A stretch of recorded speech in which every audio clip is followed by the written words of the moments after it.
Hello. Indian political system के paper में BA part 2 honours part 2 political science के सभी स्टूडेंट्स, मैं doctor Nidhi Yadav SPC government college Ajmer से पॉलिटिकल साइंस डिपार्टमेंट की तरफ से हमने जो व्याख्यान की श्रृंखला प्रारंभ कर रखी है उसमें हम भारतीय राजनीतिक व्यवस्था के पेपर में, जिसे हम भारतीय संविधान का मूल पेपर मानते हैं, जिसमें हम भारतीय संविधान के बारे में, भारतीय संविधान में कौन कौन से प्रावधान हैं उन पर चर्चा कर रहे हैं। और उसमें अभी तक हमने जितने भी टॉपिक्स देखे हैं वो भारतीय संविधान की अलग अलग विशेषताओं को हम मूल रूप से समझने का प्रयास कर रहे हैं। पिछली क्लासेस में हम आइडियोलॉजिकल कंटेंट्स के अंदर फंडामेंटल राइट पर, यानी कि मौलिक अधिकारों पर चर्चा हमने प्रारंभ कर रखी है और हमने ये देखा है कि मौलिक अधिकारों की आवश्यकता क्यों है, इनका महत्व किस लिए है, भारतीय संविधान में मौलिक अधिकारों की क्या क्या विशेषताएं हैं। और उसके बाद की क्लास में हमने यह भी देखा कि भारत में जो मौलिक अधिकार हैं वो कितने हैं, उनमें क्या क्या प्रावधान किए गए हैं। आज के इस मौलिक अधिकारों की लास्ट क्लास के अंदर हम इसका मूल्यांकन करेंगे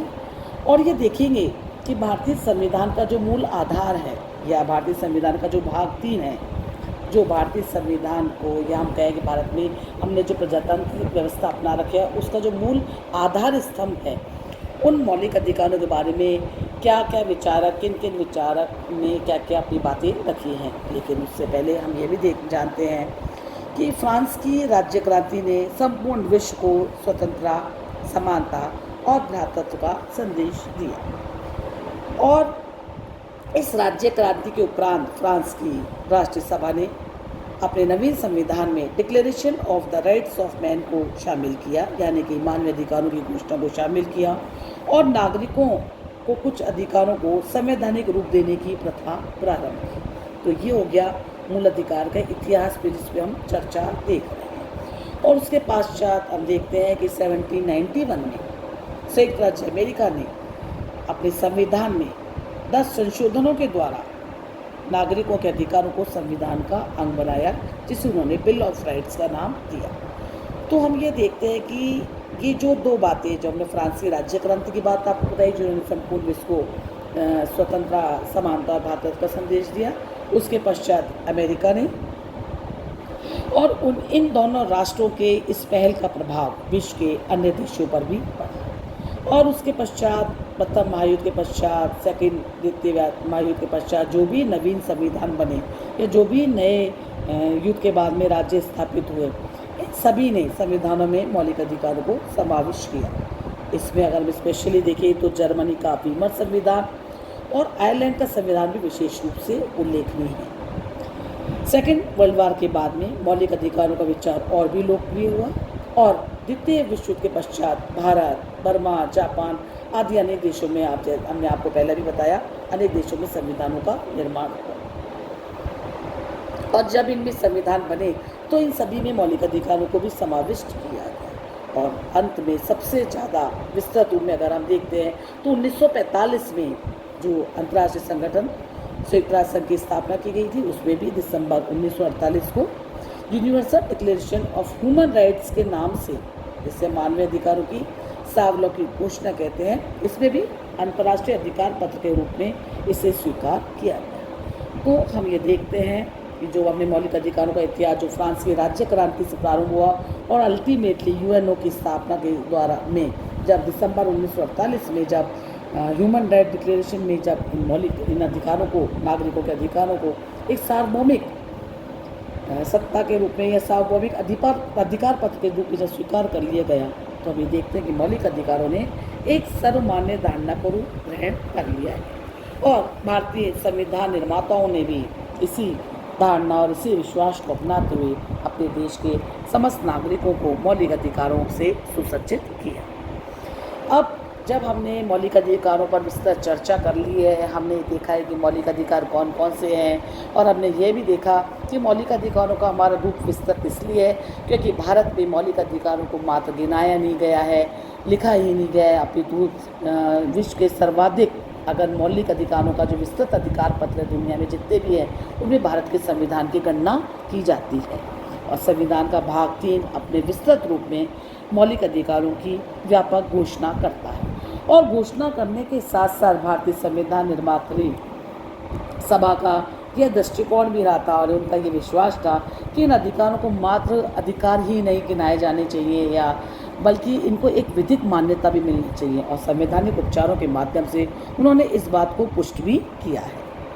जब हमने अधिकारों के बारे में देखा, साथ में सामने उन अधिकारों की सीमाएं भी देखी कि कोई भी अधिकार निर्बाध रूप से भारतीय संविधान के द्वारा नहीं दिया गया है, अपितु प्रत्येक अधिकार के साथ साथ में कुछ सीमाएं भी लगाई गई हैं। इन मौलिक अधिकारों का मूल्यांकन करते समय जब इवैल्यूएशन कुछ विचारक करते हैं तो इसी बात पर आक्षेप उठाते हैं। उनकी पहली आलोचना ये कीजिए वो करते हैं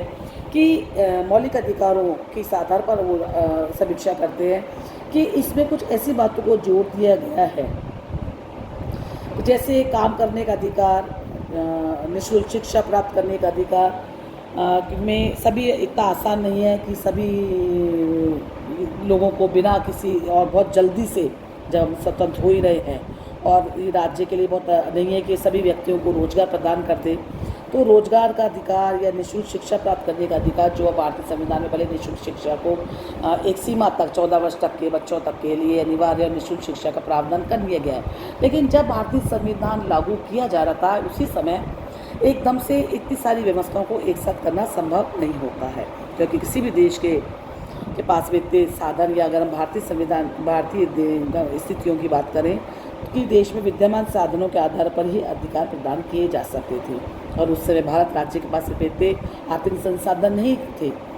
कि वे इन अधिकारों को पूर्णतः लागू कर सके। लेकिन फिर भी हमारे संविधान निर्माता इस बात में बिल्कुल उदासीन नहीं थे, इसलिए उन्होंने जो अधिकार ऐसा लगा कि बिल्कुल उनकी गारंटी हम नहीं प्रदान कर सकते भारतीय नागरिकों को, तो उन्होंने इन्हें नीति निर्देशक तत्वों में स्थान दिया और यह एक आदर्श स्थापित कर दिया, इस तरह के गोल स्थापित कर दिए कि इन गोल्स को पाना या उनको लागू करना शासकों का परम कर्तव्य मान लिया गया। और इसके अतिरिक्त आलोचकों का ये भी मानना है कि भारतीय संविधान में जो भी मौलिक अधिकार बताए गए हैं उनमें इतने ज़्यादा प्रतिबंध लगा दिए गए हैं कि ये समझना ही कठिन हो रहा है कि व्यक्ति को मौलिक अधिकारों से मिला क्या है। लेकिन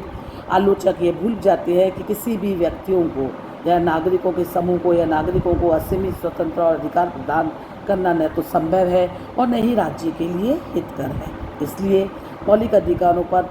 जो प्रतिबंध लगाए गए हैं वो बहुत औचित्यपूर्ण है। और ये इस स्थिति में यह भी कहा जाता है कि यद्यपि संविधान एक हाथ से अधिकार प्रदान करता है तो वह दूसरे प्रतिबंधों के माध्यम से इन अधिकारों को सीमित कर रहा है और वो राज्य की अखंडता और सुरक्षा के लिए आवश्यक है कि सभी नागरिकों के अधिकारों को सीमित भी किया जाए और इसके लिए न्यायपालिका की स्वतंत्रता और उस पर हमको भरोसा भी करना होगा। तीसरी बात मौलिक अधिकारों के आक्षेप पे करते हुए कही जाती है कि संविधान के द्वारा जो संकटकालीन परिस्थितियाँ में जो इन अधिकारों को जो स्थगन का आदेश दिया गया, ये स्थगन की जो स्थितियाँ बनाई गई हैं उसके वो भी हमेशा आलोचना की विषय रही है। और एक प्रमुख संविधान के जो विशेषज्ञ है विष्णु कामत, उन्होंने भी संविधान सभा में कहा था कि इस व्यवस्था के द्वारा हम एक तानाशाही राज्य या पुलिस राज्य की स्थापना कर रहे हैं कि हम विशेष परिस्थितियों में मौलिक अधिकारों का जो स्थगन कर रहे हैं या कार्यपालिका को ये अधिकार दे रहे हैं कि वह संकट काल में मौलिक अधिकारों का स्थगन कर सकते हैं। लेकिन हमें यह भी ध्यान में रखना चाहिए कि राज्य की सुरक्षा का जब प्रश्न होता है तो वो व्यक्ति की सुरक्षा स्वतंत्रता से कहीं अधिक मूल्यवान होता है। इसलिए आकस्मिक परिस्थितियों में या विशेष परिस्थितियों में ही मौलिक अधिकारों के अधिकरण करने की स्थिति बनाई गई है। और ये आवश्यक था कि प्रजातंत्र की रक्षा के लिए नागरिकों के अगर विशेष परिस्थितियाँ उत्पन्न होती हैं तो नागरिकों के मौलिक अधिकारों पर कुछ प्रतिबंध लगाए जा सकते हैं। इसके साथ अगर हम ये देखते हैं कि दिन प्रतिदिन आज नागरिक अधिकारों में वृद्धि हो रही है और राष्ट्रीय सुरक्षा के हित में आवश्यक भी है कि नागरिकों के अधिकारों की रक्षा तो की जाए, साथ ही साथ न्यायालय द्वारा भी पर्याप्त सजगता दिखाई जानी चाहिए और मूल कर्तव्यों के द्वारा नागरिकों के अधिकारों के साथ साथ मूल कर्तव्यों की व्यवस्था भी की गई है।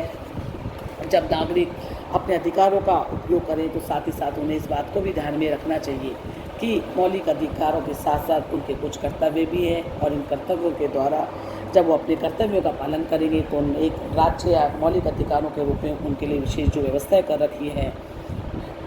वो उनके लिए बहुत उपयोगी है। और बिना किसी बहुत बड़ी जद्दोजहद के हमको भारतीय संविधान के द्वारा ये नागरिक अधिकार मिले हैं। हमें इन्हें अक्षुण्ण बनाए रखना है और राष्ट्र की एकता और अखंडता पर भी आँच ना आने पाए, इस बात का भी ध्यान रखना है। धन्यवाद बच्चों।